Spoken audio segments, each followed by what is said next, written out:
Bonjour à tous, bon ça y est, nouveau chantier, toujours avec mon binôme Marc qui est déjà en train de bosser là-haut.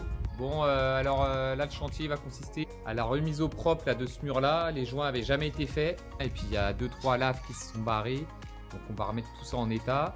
Puis ça c'était une terrasse qu'on a réaménagée il y a déjà 4-5 ans. Donc on avait tout refait, on avait fait un mur de refend là avec des poteaux raidisseurs parce qu'il y a la terre, toute la poussée faisait que le mur partait. Donc on avait déjà fait ça avec Marc. On avait fait toutes les rambardes qu'on voit au-dessus, l'aménagement pour le barbecue, tout ça on avait coulé en béton. Et puis surtout on avait recoulé une dalle et puis posé du travertin aussi à l'extérieur. Donc voilà un peu le truc. Et puis je vous fais suivre ça et je vous montrerai l'avancement par étapes. Allez, à bientôt.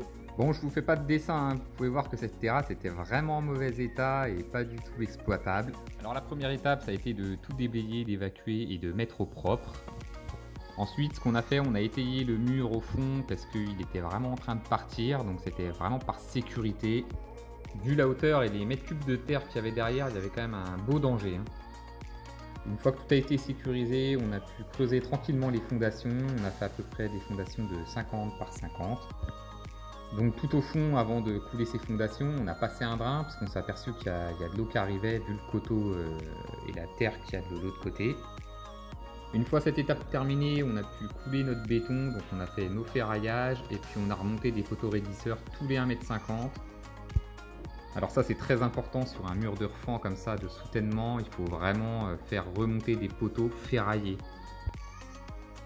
Ensuite on a pu tout simplement monter nos premières rangées d'agglos. Donc au fur et à mesure on monte à peu près 5 rangées, on mettait du bardage d'étanchéité derrière et on le remplissait de gravat. Une fois tous nos agglos terminés, on a pu coffrer et ferrailler notre arase au-dessus. On a repris toutes les ferrailles des poteaux raidisseurs en même temps et on a coulé l'ensemble d'un seul coup de béton. On a fait un enduit giglé traditionnel, donc une première passe de Gopti. Pour terminer, on a fini d'étancher le mur. Et ensuite, avant de tout reboucher, on a passé un second drainage au-dessus, bien évacuer toute l'eau qui arrive d'en haut. Et pour terminer, on a collé les couvertines au-dessus du mur. J'ai également réalisé un garde-corps en tube acier noir. C'est de l'acier standard qu'on trouve pour faire des installations de chauffage. Donc j'ai tout cintré ça avec une cintreuse hydraulique. On a tout soudé, mis ça en place. Et puis ensuite on a tout peint. Donc on a mis une sous-couche Lévis, la ferraille spéciale extérieure. Et puis après 2 couches en noir, standard ferraille.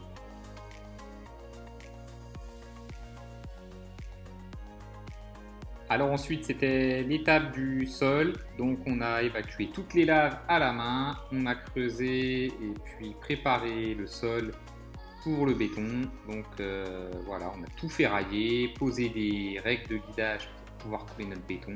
On n'a pas oublié de passer toute l'électricité avant et là la toupie est arrivée pour tout couler directement. Donc la toupie ça va hyper vite. On a tiré le béton à la règle, puis ensuite on l'a vibré et malheureusement on s'est tapé un jour de flotte. Par contre on avait anticipé ça pour mettre une bâche, ce qui nous a bien servi. Et voilà, la dalle était nickel. Et nous voici de retour 4 ans après. Donc on constate que notre boulot n'a pas bougé, les murs n'ont pas bougé, la dalle n'a pas bougé. Par contre ça s'est bien sali, donc place au nettoyage. On va mettre un coup de nettoyeur haute pression un petit peu partout. Donc la pose du sol, là je ne vous l'ai pas montré, mais c'était le même principe que sur mon ancienne vidéo. Si vous voulez voir, je vous invite à regarder les vidéos précédentes. Et voilà, tout a été nettoyé, donc on va pouvoir commencer les joints. Donc nous on part sur un mélange manuel chaux blanche, ciment blanc, donc un mélange traditionnel avec du sable standard. Donc on va commencer l'application, je vais vous montrer ça. Il y a aussi, je ne vous avais pas dit, mais on avait passé tous les luminaires sur les murs, là, comme vous pouvez voir au fond.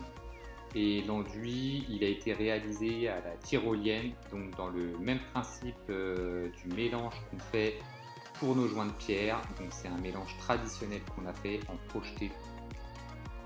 Allez, let's go, c'est parti. Donc Marc, lui, commence à faire toutes ses couvertines au-dessus, son étanchéité. Et moi, j'applique la première travée de joint. Donc on fait tout manuellement. On a bien dégradé les entrejoints de pierre et puis passer le karcher avant. Et ce qu'il faut faire, c'est de bien mouiller le mur avant d'appliquer l'enduit pour que ça fasse une bonne accroche. Donc voilà, là on a passé quand même une après-midi à faire cette première travée. C'est quand même assez long. Bon, deuxième jour. Bon, on s'est fait un peu surprendre par le temps parce que on a fini assez tard d'enduire toute la partie là. On a attendu quelques heures avant de gratter. Et puis finalement, on a fini de gratter à 9h30 hier soir. Faut faire attention à ça, là, de pas appliquer les produits trop tard parce qu'après, t'attends pour finir. Hein. Là, aujourd'hui, on rattaque tout le reste. Je sais pas où on en sera ce soir. J'aimerais bien que ça soit quasiment fini. Allez, à plus.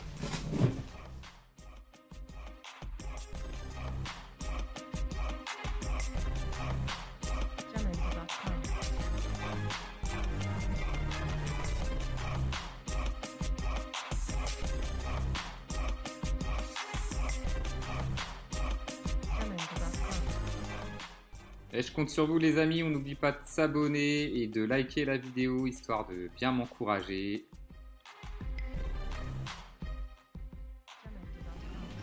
Bon, c'est la pause. J'ai l'impression qu'on a une cadence moins rapide qu'hier quand même. Hein. Hier, je suis parti comme un fanjo. Et puis là, je suis bien usé. Là, ça me tire bien derrière le dos.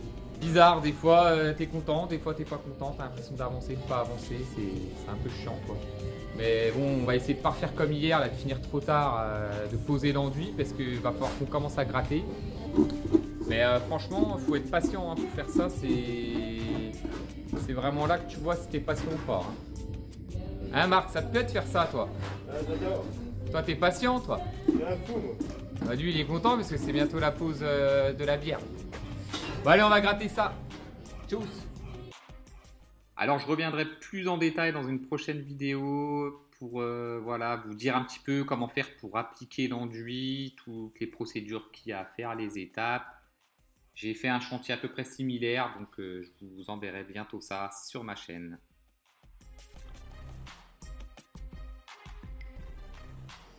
On est des bosseurs nous ou pas?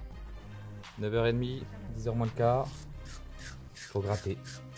On gratte, on gratte. Ah, c'est ça de finir trop tard. Hein. Tu le payes derrière. Eh ouais, faut y aller, faut y aller. Bon, pas le choix. Hein. Faut faire avec. Hein. Tu vois, c'est encore limite quoi. C'est encore limite là. Mais on a bien avancé. Bon, en faisant des journées de 12 heures à 9h30. Ouais, 12 heures de boulot actif quoi. Bon, petite journée normale quoi. Journée de fonctionnaire. Allez, bonne nuit. Bon, ça y est, il fait jour. Bon, on s'est encore fait avoir hier soir hein, par le temps, par voilà, le fait que la prise est assez lente. Là, on a fini de gratter finalement comme le premier jour à 10 heures. Quoi. Là, il nous reste allez, 4 mètres carrés à faire. Donc, on pense avoir fini pour midi. Ça va être la dernière journée. Donc, on aura mis 3 jours, 2 jours et demi quoi, pour faire le pense. On avait commencé l'après-midi. Allez. Et voilà, c'est le dernier jour. Donc, en fait, l'importance d'avoir fait ces joints-là, c'est d'abord, ça consolide tout le mur. Et ça évite surtout à toutes les mauvaises herbes, les plantes, en fait, de pousser dans les pierres. Et du coup, de faire tomber plein de merde à chaque fois sur la terrasse.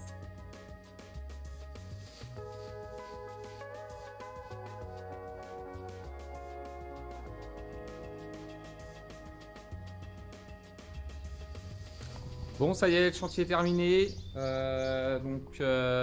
a fini toute la façade là au-dessus. Tout est nettoyé, rangé. On a fait aussi ce côté-là, là où il y avait le barbecue, parce que c'était pas fait, et puis toute la merde tombait. Donc on a fait le dessous du meuble. Puis maintenant, on va mettre un coup de produit pour décaper un peu la terrasse avant d'hydrofuger. Et puis ici, on a une petite polémique aussi avec le client et puis 2-3 voisins. C'était le fameux olivier qu'il avait mis dans le fond là-bas. Et finalement, il ressortait pas au niveau de sa cour. Bah, nous, on trouvait que c'était pas terrible, quoi. Et puis finalement, Marc a trouvé une solution, c'était de le mettre sur roulette pour pouvoir le bouger facilement. Voilà finalement la solution qu'on a trouvée. Donc Marc a décidé de mettre ce fameux olivier là sur plateau roulant pour pouvoir le déplacer l'hiver et puis le remettre là, comme je disais à l'abri du courant d'air et du gel. Donc ce que j'ai fait un truc tout simple, c'est que j'ai acheté 2 plateaux roulants là qu'on trouve en grande surface standard avec une plaque, une tôle alu et puis 4 cornières là coupées en angle. Et puis ça supporte 300 kg. Donc voilà, ça supporte assez pour le pot. Et puis l'olivier. Bon, là on va se gratter la tête 2 minutes pour pouvoir passer l'olivier sur le fameux plateau roulant que j'ai fait. Parce que mine de rien, il fait son poids, le petit loulou là. Et puis sinon, je voulais vous parler un petit peu du produit qu'on a appliqué. Donc les pour et les contre de ce qu'on a mis. Donc on était parti sur de la chaux blanche, ciment blanc mélangé à du sable, c'est du 0,4 qu'on a pris. Le côté contre, le mauvais côté, c'est quand même au niveau du malaxage, le temps de manutention pour le préparer, c'est un petit peu plus long. Parce que par rapport au sac tout fait, je parle, c'est que les sacs, tu les verses, tu mets ta flotte, ça se mélange direct et puis c'est prêt à appliquer. Donc sur ce côté-là, c'est quand même un petit peu mieux. Et puis il y a aussi le temps de séchage.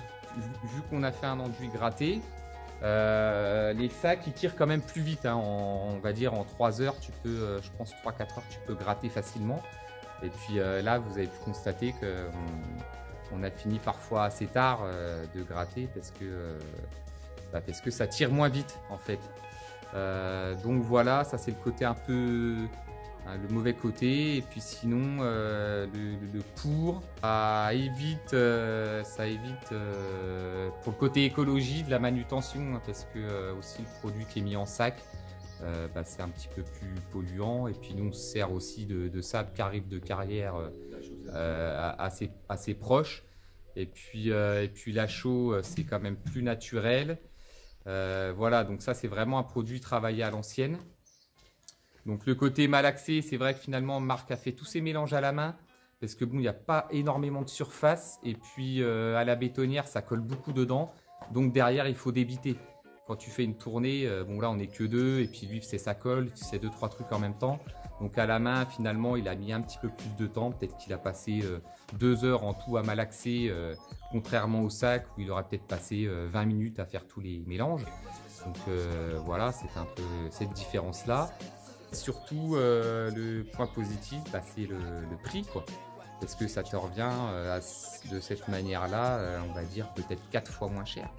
Puisque bon, le produit c'est à toi de mélanger, de le mettre en place.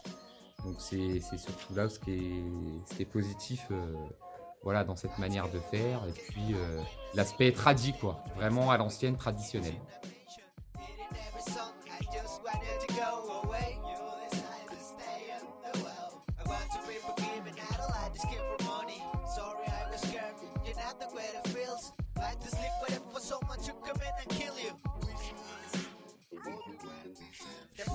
Is that now and not a prince of anything? Go they gonna kill anyone that feels so powerful. They trip by you and you skin up everything is confusing. You will be good, but you will be more. You will be good, but you will be more. You will be good, but you will be more. Alone every day, it is a praise of pleasure.